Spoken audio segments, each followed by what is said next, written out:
All aboard for the transcribed premiere production, The Cruise of the Paul Parrot, that thrilling story of whaling days and buried treasure.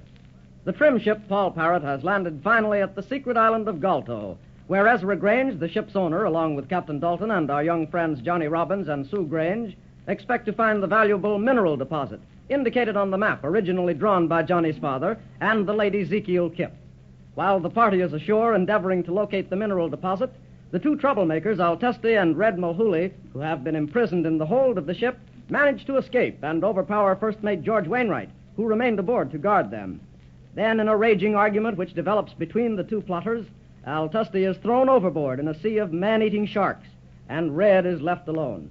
Red takes one of the whaleboats and rows some distance out to sea, around to the far side of the island, so as not to be seen by the shore party. He finally beaches his boat in a little inlet, and then... Well, I ain't got Altesti to worry about no more. Now I'm on my own. I'll be a millionaire, so help me. And now that I've got this boat beached, better haul her ashore and hide her someplace. This clump of bushes should do. There she be. Now let's take a peep at our bloomin' island here. There ain't much more than that big ugly volcano and a bed of woods about the base of it. That and a hole. A vast. That looks like a cabin at the edge of the woods. Who could be there? I better go over and have a look. I better keep this gun handy. Here we are. I'll just throw the door open quiet-like. Don't move where we are. Empty. I'll have a chance to look around. Avast. Somebody coming. Good fishing. Grub for a couple of days now. Good fishing. Stand aside, you walking skeleton, and don't make no noise. Hey, who are you? You walrus? What are you doing on my island? This is mine. Mine, I tell you. Get off. Years ago, I set foot ashore here and claimed it, and it's mine. And nobody's getting that mineral deposit but me. Stow that. There's plenty what knows of this island. Galto, that's what it's called, and I know that much. So how can you stand there and say nobody knows about it? Galto? How come you know that name? That's what me and Jonathan Robbins named the place when we landed here for water years ago. Hold on there, you swab. You and Jonathan Robbins, did you say? Aye, blanket walrus, that's what I said. And however ye come to know it... Stow that a minute, you lubber. I gotta think. I has to have it quiet when I thinks. Jonathan Robbins was the father of that bloomin' little sprout that's our cabin boy. Hold. What's your name, you mildewed old fossil? No man can call Ezekiel Kipp a fossil without being swamped. Stow it, I say. So you're Ezekiel Kipp, are you? Blister and barnacles. You're no ghost, are you? You're supposed to be dead. Dead? How do you know all this about me? It seems there's foul work afoot that nothing's a secret anymore. Old man, there's a chance we may be friends. We could do a lot for each other. How do you mean? Speak up. Well, listen to this, mate. Years ago, you and Jonathan Robbins discovered this island had rich minerals on it when you were sent ashore here from your ship for water. You both held your peace and made a map of the place, intending to return when you were able to outfit your own brig, to mine the minerals and get rich from the Salem. How ye know this, I don't know, but it's the gospel truth. Speak on, man. In time, you ran off with the map, leaving Robbins with nothing for his pains but anger for you and hate for the sea. He quit the life of a seafaring man and moved inland to farm. Be that as it might, there's no profit in going into matters what's past. Oh, I know what a bloomin' clever dog you are, Kip. Well, though the map was all yours, you had no chance to ever get back to the island, so you sold it to Ezra Grange. And then the rest of the story don't fit. But here's how I knows it. A year or so ago, you were supposed to have died, and you told the story of this island to a Spaniard named Altesti on your deathbed. Well, Altesti and me was mates until today when the sharks got hungry. So, that's how it is ye know so much. I was down, sore sick I was, and sure I was dying. So I told Altesti, who was me matey then.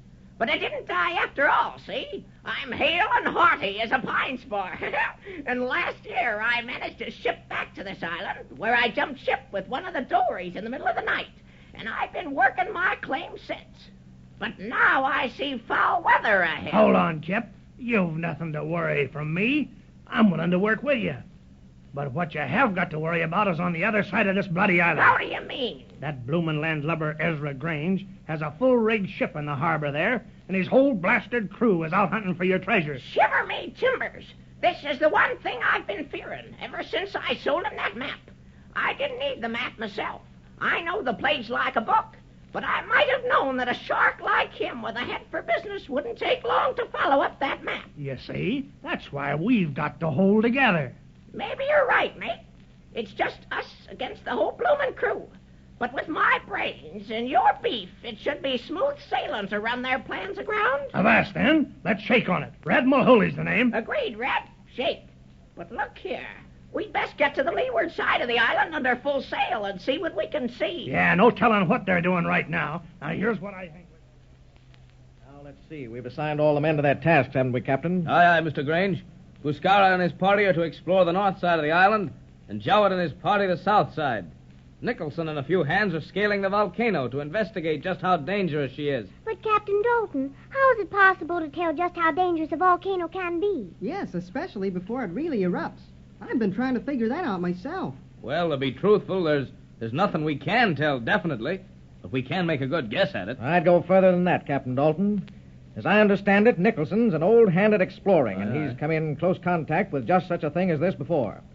You see, volcanoes are found where the Earth's crust is of inferior strength. Oh. Areas or islands such as this one we're on actually are ocean basins or areas bordering them. Now, when Nicholson finishes his inspection of this island and discovers just the formation of the Earth's crust, as near as he can, he'll be able to form a pretty close opinion of just how active this smoky mouth can be. Aye, you're right there, Mr. Grange. Well, I sure hope Mr. Nicholson's report is good. Oh, I know it'll be a good one. We've just got to be able to stay on this island. As I was saying, Mr. Grange, the rest of the hands under the quartermaster are building cabins ashore for us to live in while we dig for the minerals. Good. Then that means the three of us, yourself and Dickon and I, are free to follow up the map and see if we can find trace of this mineral lode. But, Ezra, how about us? Aren't we coming with you? Yes, we'd want to help. Blow me down, sir. You might know the younglers wouldn't be left in our wake. Ah, the salt of the earth, I say, the salt of the earth. Ah! Well, it looks like Polly's for you, Johnny and Sue. I see no reason why you shouldn't come along. Suits me, Captain, but stay out of danger. Now, let's look at this map. Look, there's the harbor, the volcano, and here's approximately where we are now, close to the foot of the mountain. Now, the outcropping of the vein should be directly ahead of us on the lower slope. Let's set out here. Excuse me, sir. Sue and I were just sort of wondering, what is the mineral that we're looking for? Yes. You know, Ezra, you never have said just exactly what it is. And although my father was one of the discoverers, he never said anything about it to me, you know. He was so disgusted with the whole business, he never told Mother or me anything about it. Well, you can't blame anybody for being disgusted when his partner steals his possessions. It was when that swab Ezekiel Kip ran off with the map that your father let the sea, wasn't it, Johnny? That's right, Captain. Well, I'm not certain of the exact nature of the mineral. It's one of two things, that I know, but I'd rather not say until I see it. I know it'll be easy to say, because if it could be identified by two seamen who naturally know little of minerals, should be pretty obvious. Begging your pardon, sirs, but this part of the underbrush don't look as if nobody ain't been here. What's that, Dickon? You think somebody's been here before us? Aye, aye, Captain Dalton. Look here, look. Blow me down if that ain't a beaten path. Dickon's right. That is a path. Oh, blow me down. This is serious.